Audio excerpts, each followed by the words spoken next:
আম্মা আসসালামু আলাইকুম। কি ব্যাপার? তুমি আমার বাসায় আবার কেন আসছো? আম্মা আমি তিশাকে নিতে আসছি। তিশাকে দিতে আসছো? তুমি কি আলাদা বাসা নিছো? আমি আলাদা বাসা কেন নিব? তোমাকে আগে বলছি না আমার মেয়ে তোমার মার সাথে এক বাসায় থাকবে না? আম্মা এটা আপনি কি বলতেছেন? বোর জন্য আমি মাকে ছেড়ে দিব? আর তিশাকে আমি ভালোবেসে বিয়ে করছি, আমার মার জন্য কি আমি বউকে ছেড়ে দিব? আমরা সবাই মিলে যদি একসাথে থাকতে পারি, আপনার সমস্যাটা কি? আমি তোমার এত কথা শুনতে চাই না। আমার এক কথা, আমার মেয়ে নিয়ে তোমার আলাদা সংসার করতে হবে, না হয় আমার মেয়ে তোকে ডিভোর্স দিয়ে দিবে। আর ডিভোর্স লেটার আমি আগেই তৈরি করে রাখছি। তোর থেকে ভালো ছেলে দেখে আমার মেয়েকে আমি আবার বিয়ে দিব। তোর মতো মা ভক্ত ছেলের সংসার আমার মেয়ে করবে না। আপনার মতো মাদের জন্য মেয়েদের সংসার অশান্তি সৃষ্টি হয়। যেই মেয়ের মা মেয়ের সংসারে নাক গলাবে, সেই মেয়ে তো ডিভোর্স হবে। ডাকেন আপনার মেয়েকে, আপনার মেয়ের মুখে শুনতে চাই। আমার মুখে কি শুনবি? আমার মা যা বলছে ওইটাই ফাইনাল। এইবার শুনছস তো?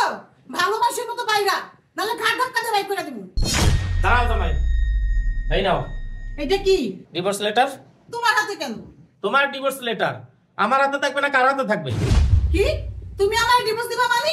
মানে তুমি যেদিন আমার মেয়ের ডিভোর্স লেটার রেডি করতেছিলা, ওই দিনই তোমার ডিভোর্স লেটার আমি রেডি করছি।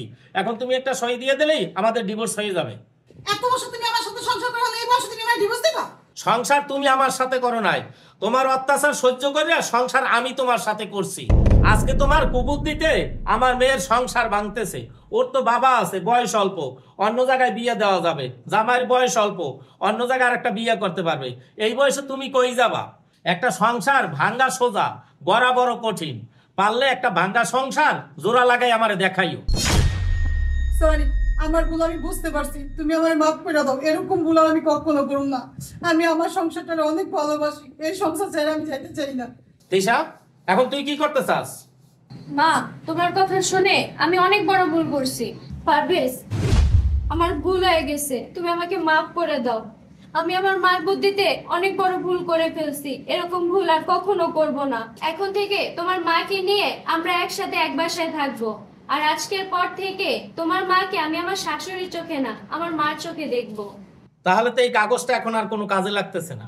এটা আসলে কোনো ডিভোর্স লেটার না, এটা একটা সাদা পেপার। তোমার শিক্ষা দেওয়ার জন্য আজকে আমি এই নাটকটা করছি।